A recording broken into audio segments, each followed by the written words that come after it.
चलिए class 7th chapter 6 पर पहुंच गए हम लोग।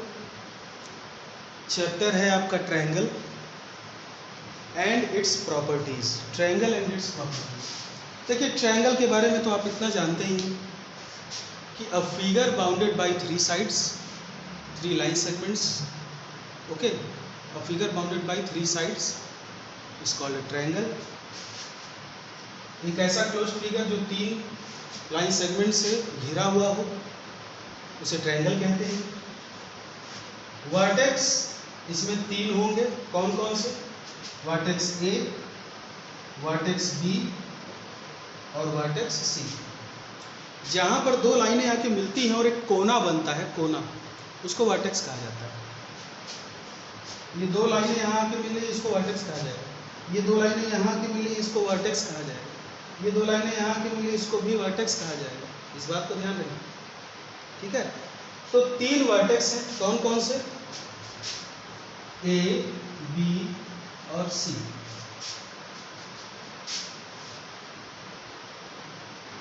तीन वर्टेक्स हैं। तीन एंगल,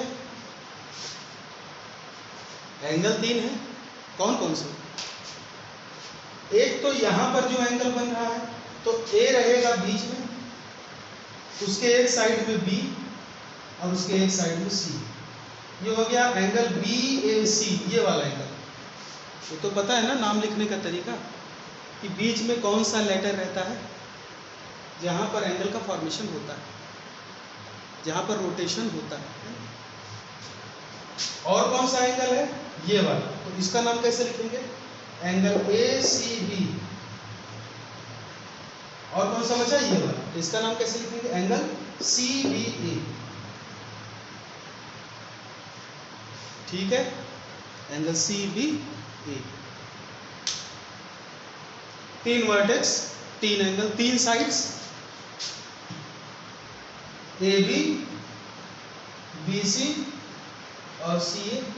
तीन साइड्स है, ए बी, बी सी और सी ए। यहां तक कोई दिक्कत नहीं है।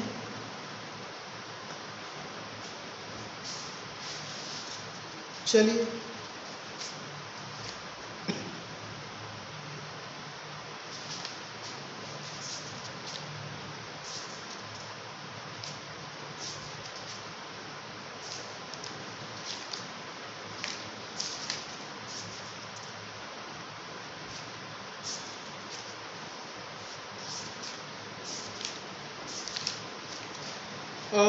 थोड़ा सा दिया है आपको टाइप्स ऑफ ट्रायंगल के बारे में, क्लासिफिकेशन ऑफ ट्रायंगल। थोड़ा सा इसके बारे में जान लेते हैं।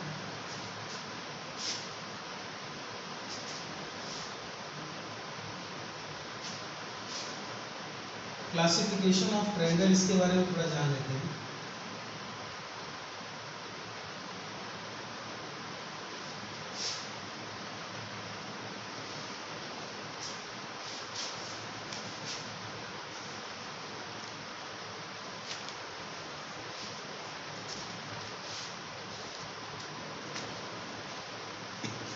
चलिए, तो ट्रायंगल को कैसे क्लासिफाई किया गया, कैसे अलग अलग उसका बताया गया है। तो एक तो है साइड के आधार पे, on the basis of side.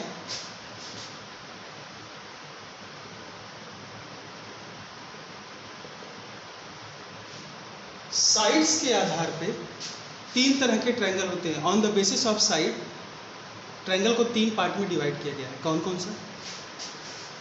Scalar,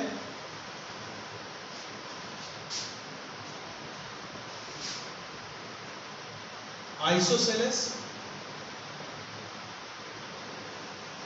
और इक्विलेटरल। स्केलन, आइसोसेलेस और इक्विलेटरल। साइड्स के बेसिस पे ट्रायंगल को तीन पार्ट में डिवाइड किया गया है, स्केलन, आइसोसेलेस और इक्विलेटरल। देखिए ऐसा है कि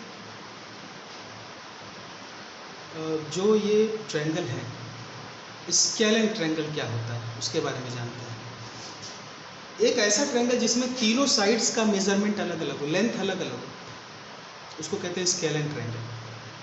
ठीक है, एक ऐसा ट्रायंगल जिसकी दो साइड्स, कोई भी दो साइड्स आपस में बराबर हो और तीसरी साइड का मेजरमेंट अलग हो, उसको कहते हैं आइसोसेलेस ट्रायंगल।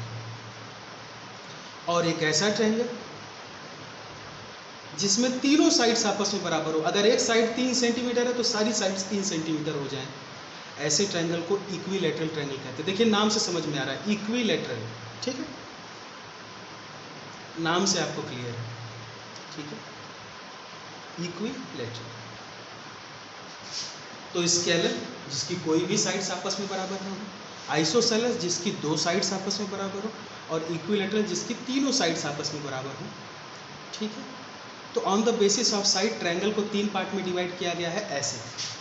अच्छा, एक और बेसिस है on the basis of angle.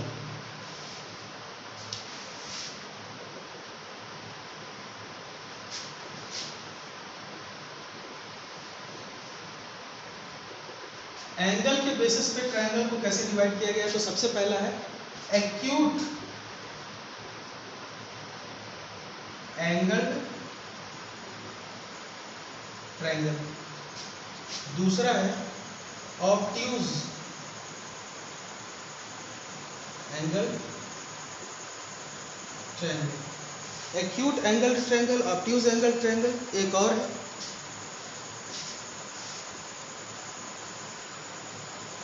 Right angle triangle.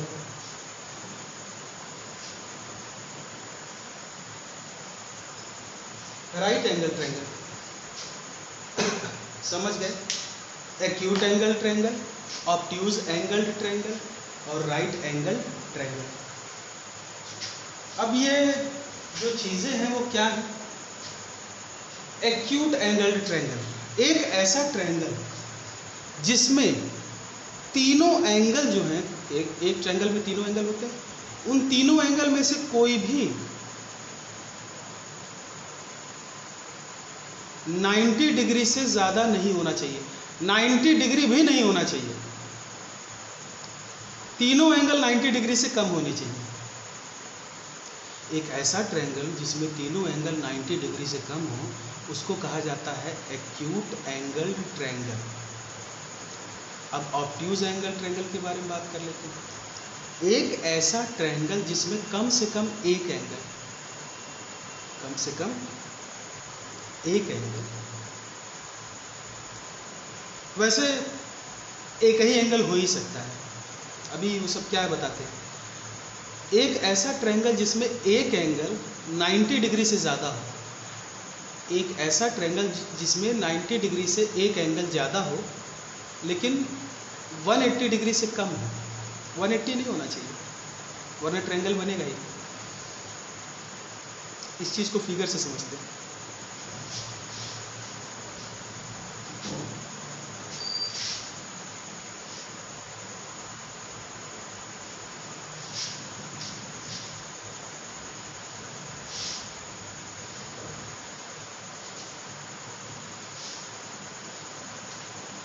देखिए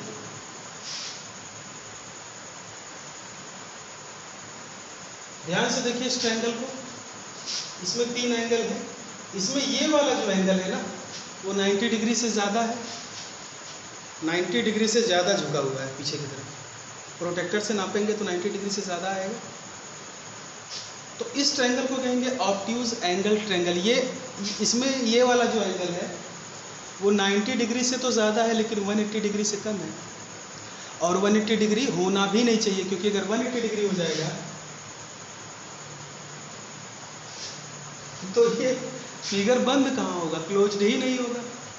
अगर 180 डिग्री हो जाएगा, अगर यही साइड घूमते घूमते सीधी हो जाए तो ये लाइन तो ऐसे निकल जाएगी और ये लाइन ऐसे निकल जाएगी, तो कभी एक दूसरे को मिलेगा ही नहीं, तो फिगर क्लोज्ड होगा ही नहीं। तो 180 डिग्री कोई एंगल हो भी नहीं सकता। 90 से ज़्यादा होना चाहिए बट 180 से कम होना चाहिए। अच्छा, किसी ट्रायंगल में 2 ऑब्ट्यूज एंगल पॉसिबल नहीं है। मान लीजिए ये है ट्रायंगल का बेस, बेस मतलब आधार, जो ग्राउंड के पैरेलल है वो बेस है। एक एंगल देखो ये 90 डिग्री से बड़ा हो गया, ठीक है। अब दूसरा भी 90 डिग्री से बड़ा ले लोगे, ये फिगर फिर कभी क्लोज नहीं होगा। और इसीलिए कभी भी एक ट्रायंगल में दो ऑब्ट्यूज एंगल पॉसिबल नहीं है, ठीक है। राइट एंगल ट्रायंगल किसे कहते हैं? जो तीसरा पार्ट था, कोई एक एंगल 90 डिग्री हो जाए। अब इसमें भी वही बात है कि एक से ज़्यादा एंगल 90 डिग्री नहीं हो सकता, वरना फिगर सीधा हो जाएगा, क्लोज्ड ही नहीं होगा। कोई भी ट्रायंगल जिसमें एक एंगल 90 डिग्री, एग्जैक्ट 90 डिग्री, न ज़्यादा न कम, जब 90 डिग्री हो जाए तो उसे राइट एंगल ट्रायंगल कहेंगे, ठीक है।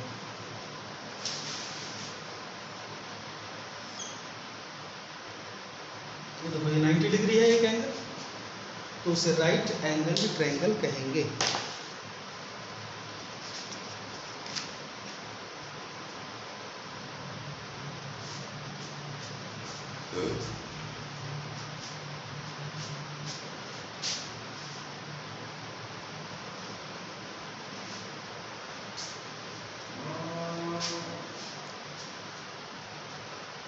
चलिए अगला टॉपिक है मीडियन ऑफ अ ट्रायंगल।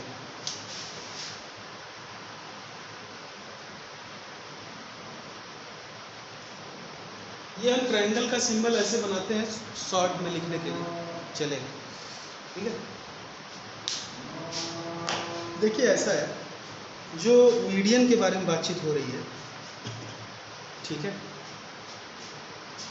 कोई भी ट्रायंगल है, मान लीजिए एक ट्रायंगल कोई बना लेते हैं, जनरल ट्रायंगल,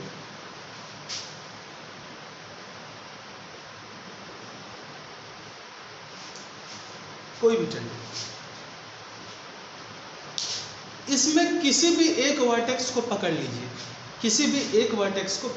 मान लीजिए हम इस वर्टेक्स को पकड़ लिए, वहां से इसके अपोजिट में जो साइड है, वर्टेक्स ए के अपोजिट में कौन सा साइड है? BC।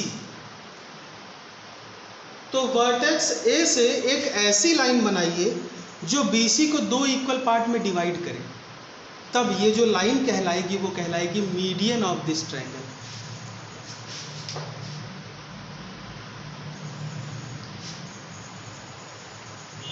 ध्यान से देखिए, ये जो लाइन AD हमने बनाया है, ये वर्टेक्स ए से बनाया है, ठीक है, और अपोजिट साइड पे बनाया है, वर्टेक्स ए से अपोजिट साइड पे। अगर वर्टेक्स C से बनाते तो AB पे बनाते, और वर्टेक्स B पे बनाते तो इसके अपोजिट जो साइड है यानी AC पे बनाते। तीनों में बना सकते हैं। हमने वर्टेक्स A को पकड़ा था तो इसीलिए A को लेकर के हम बना रहे हैं फिगर। यहां से एक लाइन गिराई जिसने BC को दो इक्वल पार्ट में डिवाइड कर दिया। दो इक्वल पार्ट में डिवाइड करने का मतलब, अगर इसकी टोटल लेंथ 10 सेंटीमीटर थी BC की, तो ये हो गया 5 सेंटीमीटर और ये भी हो गया 5 सेंटीमीटर, है ना। बाइसेक्ट करना इसी को तो कहते हैं। तो ये जो लाइन AD है, ये कहलाएगा इस ट्रायंगल का मीडियन। ध्यान से देख लीजिए, इस ट्रायंगल का मीडियन।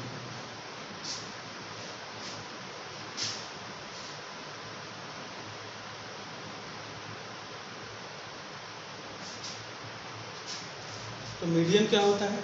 किसी वर्टेक्स से उसके अपोजिट साइड पे बनाई गई ऐसी लाइन जो उसके अपोजिट साइड को दो इक्वल पार्ट में डिवाइड कर दे, तो वो लाइन कहलाती है मीडियन उस ट्रायंगल का। अब हमें जो पढ़ना है वो पढ़ना है एल्टीट्यूड। एल्टीट्यूड का मतलब होता है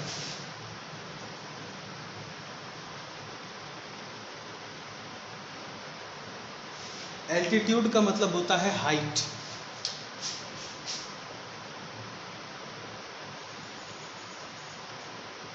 एल्टीट्यूड का मतलब होता है हाइट। ये इसका कुछ बहुत अलग मीनिंग नहीं है। एल्टीट्यूड का मतलब हाइट। एक ट्रायंगल है,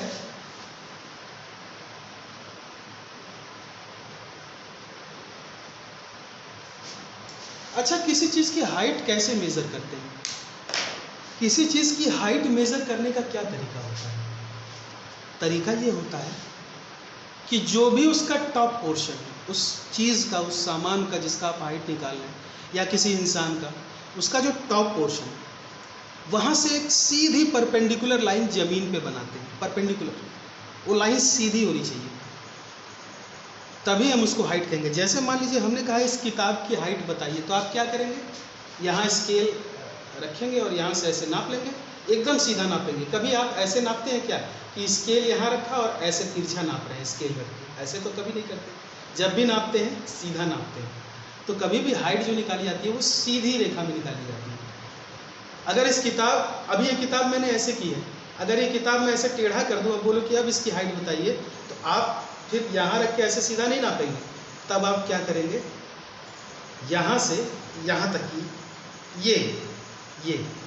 ये इसका बेस जहाँ पर है, जिस लेवल पे है, उसके टॉप से इसके बेस लेवल तक सीधी एक लाइन गिराएंगे और वही उसकी हाइट होगी। हम टेढ़े हो जाएं, ठीक है, तो ऐसा थोड़ा ना कि हमारी हाइट फिर ये कहलाएगी ना। हमारी हाइट अगर हम ऐसे टेढ़े हो गए तो सर से लेकर ज़मीन तक ये हाइट हो जाएगी और वो कुछ कम आएगी क्योंकि हम टेढ़े हो गए। ठीक है, तो बहुत सिंपल सी बात है। तो किसी भी ट्रायंगल की जो हाइट है वो उसके टॉप पोर्शन इसका वर्टेक्स है, से सीधी एकदम उसके बेस पे एक परपेंडिकुलर लाइन गिरा दीजिए, यही हो जाएगी इसकी हाइट या एल्टीट्यूड। कभी भी ये टेढ़ा मत कीजिएगा, सीधी बेस पर सीधी परपेंडिकुलर लाइन गिराइए, तभी वो एल्टीट्यूड कहलाएगा। ठीक है, अगर मान लीजिए बहुत बच्चों को कंफ्यूजन होता है,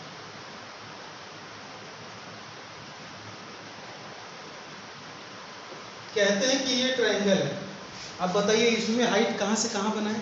क्या इसके अंदर यहाँ से यहाँ बनाए? नहीं, क्योंकि यहाँ से जब इस बेस पे आप लाइन खींचेंगे वो कभी परपेंडिकुलर नहीं होगा, यहाँ कभी 90 डिग्री बनेगा ही नहीं।